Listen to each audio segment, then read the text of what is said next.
കഴിഞ്ഞ ഗവൺമെന്റിന്റെ കാലത്ത് സംസ്ഥാനത്തിന് കേന്ദ്രം തുക അനുവദിച്ചത് PM ശ്രീ പദ്ധതി പ്രകാരമായിരുന്നില്ലെന്ന് രേഖകൾ. മാർച്ചിലും മെയ്യിലും അനുവദിച്ച തുക പദ്ധതി ഒപ്പിട്ടാലും ഇല്ലെങ്കിലും കേന്ദ്രം നൽകേണ്ടതാണ്. വിദ്യാഭ്യാസ അവകാശ നിയമപ്രകാരമുള്ള റീഇംബേഴ്സ്മെന്റ് തുകയാണ് കേന്ദ്രം അനുവദിച്ചത്. 2026 മാർച്ചിൽ കേന്ദ്രം 99.27 കോടി രൂപയും 2026 മെയ് 20-ന് 106 കോടി രൂപയും അനുവദിച്ചു എന്ന് രേഖയിൽ വ്യക്തമാക്കുന്നുണ്ട്. എന്നാൽ ഈ തുക നിലവിൽ സംസ്ഥാനത്തിന് ലഭിച്ചിട്ടില്ല. മാർച്ചിലും മെയ്യിലും അനുവദിച്ച തുകയുമായി ബന്ധപ്പെട്ട മിനിറ്റ്സ് രേഖകൾ പുറത്തു വന്നിട്ടുണ്ട്.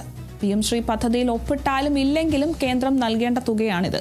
തുകയ്ക്ക് PM ശ്രീയുമായി ബന്ധമൊന്നുമില്ല. PM ശ്രീ പദ്ധതി നടപ്പാക്കുന്നതിൽ മന്ത്രിസഭാ ഉപസമിതിയുടെ അന്തിമ റിപ്പോർട്ട് വരുന്നതുവരെ ധാരണാപത്രവുമായി മുന്നോട്ട് പോകാൻ കഴിയില്ല എന്നും നടപടികൾ താൽക്കാലികമായി നിർത്തിവെക്കുന്നു എന്നും കാണിച്ച് കഴിഞ്ഞ ഗവൺമെന്റ് നൽകിയ കത്തും നേരത്തെ പുറത്തു വന്നിരുന്നു.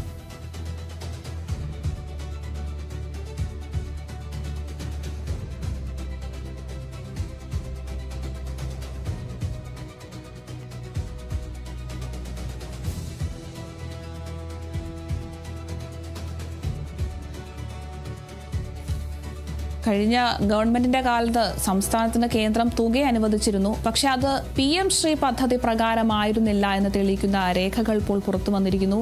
മാർച്ചിലും മെയ്യിലും അനുവദിച്ച തുക പദ്ധതി ഒപ്പിട്ടാലും ഇല്ലെങ്കിലും കേന്ദ്രം നൽകേണ്ടത് തന്നെയാണ്. വിദ്യാഭ്യാസ അവകാശ നിയമപ്രകാരമുള്ള റീഇംബേഴ്സ്മെന്റ് തുകയാണ് കേന്ദ്രം അനുവദിച്ചിട്ടുള്ളത്.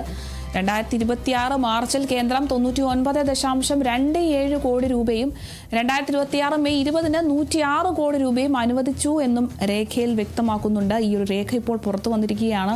പക്ഷേ ഈ തുക നിലവിൽ സംസ്ഥാനത്തിന് ഇതുവരെയും ലഭിച്ചിട്ടില്ല എന്നതാണ് ഒരു പ്രധാനപ്പെട്ട കാര്യം. മാർച്ചിലും മെയ്യിലും അനുവദിച്ച തുകയുമായി ബന്ധപ്പെട്ട് മിനിറ്റ്സ് രേഖകളാണ് ഇപ്പോൾ പുറത്തു വന്നിട്ടുള്ളത്. PM ശ്രീ പദ്ധതിയിൽ ഒപ്പിട്ടാലും ഇല്ലെങ്കിലും കേന്ദ്രം ഇത് നൽകേണ്ട തുക തന്നെയാണ്. ഇന്നലെ വാർത്താ സമ്മേളനത്തിൽ VD സതീശൻ അതും എടുത്തു പറയുകയുണ്ടായി.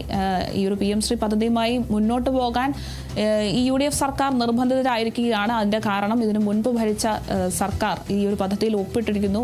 കേന്ദ്രത്തിൽ നമുക്ക് ലഭിക്കേണ്ട തുക ലഭിക്കേണ്ടതുണ്ട്. അതുകൊണ്ട് ഈ പദ്ധതിയുമായി മുന്നോട്ട് പോയേ പറ്റൂ എന്നായിരുന്നു ഇന്നലെ VD സതീശൻ പറഞ്ഞിരുന്നത്. എന്തായാലും ഈ ഒരു PM ശ്രീ പദ്ധതിയിൽ ഒപ്പിട്ടാലും ഇല്ലെങ്കിലും കേന്ദ്രം നൽകേണ്ട തുക തന്നെയാണ് ഇത്. അതുമായി ബന്ധപ്പെട്ട രേഖകളാണ് ഇപ്പോൾ പുറത്തു വന്നിട്ടുള്ളത്. തുകയ്ക്ക് PM ശ്രീയുമായി യാതൊരുവിധ ബന്ധവുമില്ല എന്നും PM ശ്രീ പദ്ധതി നടപ്പാക്കുന്നതിൽ മന്ത്രിസഭാ ഉപസമിതിയുടെ അന്തിമ റിപ്പോർട്ട് വരുന്നതുവരെ ധാരണാപത്രവുമായി മുന്നോട്ടു പോകാൻ കഴിയില്ലെന്നും നടപടികൾ താൽക്കാലികമായി നിർത്തിവെക്കുന്നു എന്നും കാണിച്ച് കഴിഞ്ഞ ഗവൺമെന്റ് നൽകിയ കത്തും ഇപ്പോൾ നേരത്തെ പുറത്തു വന്നിരുന്നു.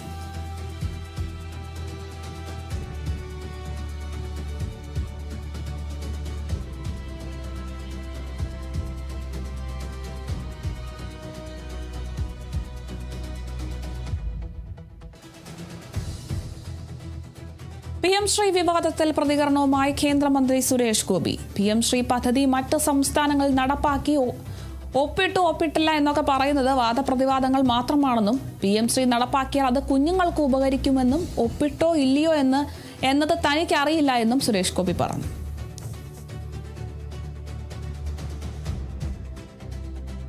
കുഞ്ഞുങ്ങൾക്കാണ് ഗുണം, കോൺഗ്രസ് ഗവൺമെന്റിനോ അല്ലെങ്കിൽ BJP ഗവൺമെന്റിനോ അല്ല. ഇത് ഒരു ദേശീയ നയം പ്രഖ്യാപിച്ചു.